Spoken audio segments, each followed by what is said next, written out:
And so I came from a family of teachers. So I always told myself I'd eventually be a teacher of some sort. And then I was riding a ferry between downtown Seattle and Bainbridge Island, which is where I grew up. And, you know, in that moment, I had a moment. I can't say that I've ever had a lot of moments like it in my life, but there was a point where I felt something. I felt some kind of a pull, like, all right, it's time for you to teach.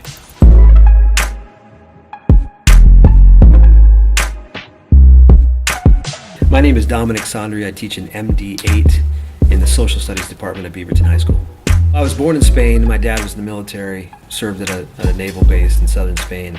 And when I was 4, we came back to the United States, lived in California for a few years, and then lived in Washington.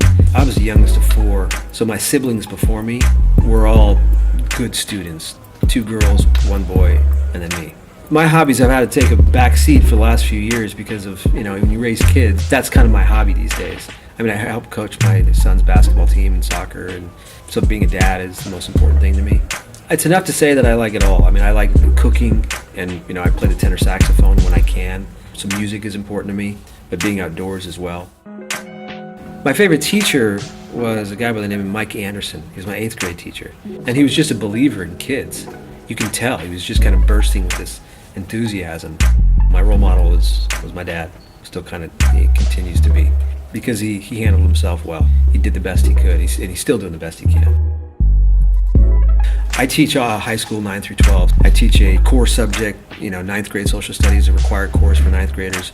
And I teach electives like history and film, economics. I was a Spanish teacher at Beaverton High School for 5 years before I became a social studies teacher. I ultimately decided on social studies because it interested me most. International relations, cultures, economics, politics. I liked that stuff, and I knew a lot about it.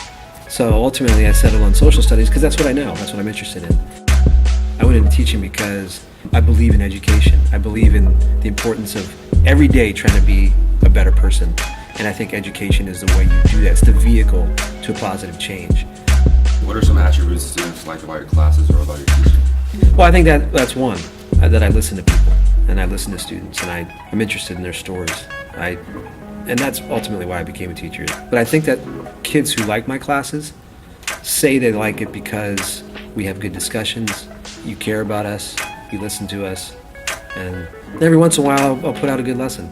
But I'm not like Mr. Robot. But you're still going to have your moments.